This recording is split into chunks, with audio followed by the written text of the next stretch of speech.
back to Nichols Family Lawyers YouTube channel, where we talk about family law issues and topics.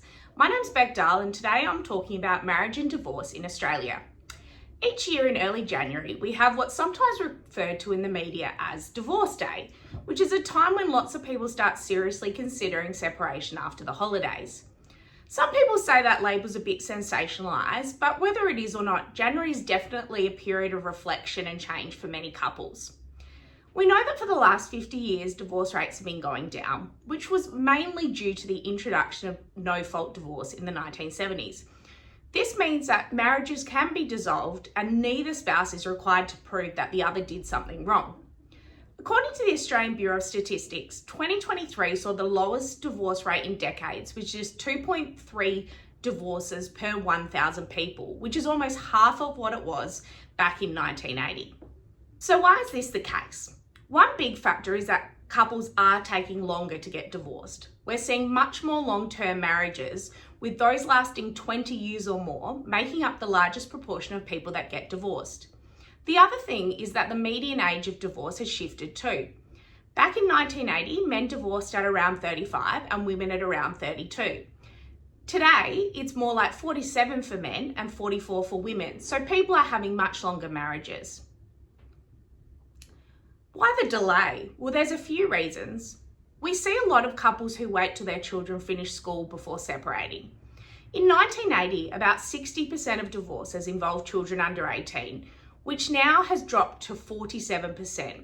So we think that people are living together longer, they're living longer, and that's giving them more time to reevaluate what they want out of their relationship. We're also seeing women with more financial independence, which does give them more options when they're leaving a marriage. More women these days are in the workforce and earning their own income than ever before, which has really changed things entirely. Another big shift is around marriage itself. In 2023, approximately 83% of couples lived together before they got married, compared to back in 1975, where that was just 16%, which really points to cohabitation before marriage being the norm. The other thing is that a lot of couples these days live together without even getting married, so their separations won't show up in the divorce statistics. We're also marrying later in life. In the 1970s, the average age of marriage was about 21 for women and 23 for men. Today, it's about 30 for women and 31 for men, which is quite a jump. And we think that's due to people spending more time in education and career building, as well as the high cost of living, which is having many younger people live with their parents longer, delaying living, cohabitating, or getting married. What does this mean for the divorce landscape? Well, we're seeing less divorces in younger people and more in older people. The long-term marriages of, say, 20 years or more are becoming much more common in divorce statistics. We've also had a clear shift in societal norms. Traditionally, people married young, sometimes straight out of school, and there might have been financial or social pressure to do that.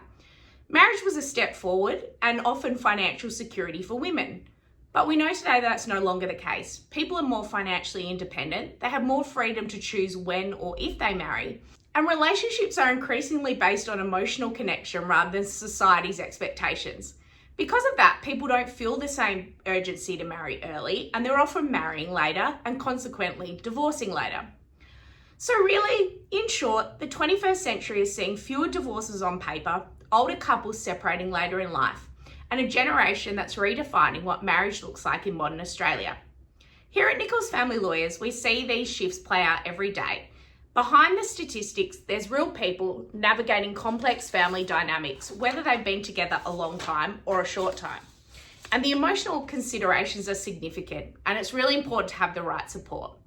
Here at Nichols Family Lawyers, we have extensive experience in divorce and all family law matters, so please contact us if you'd like to discuss.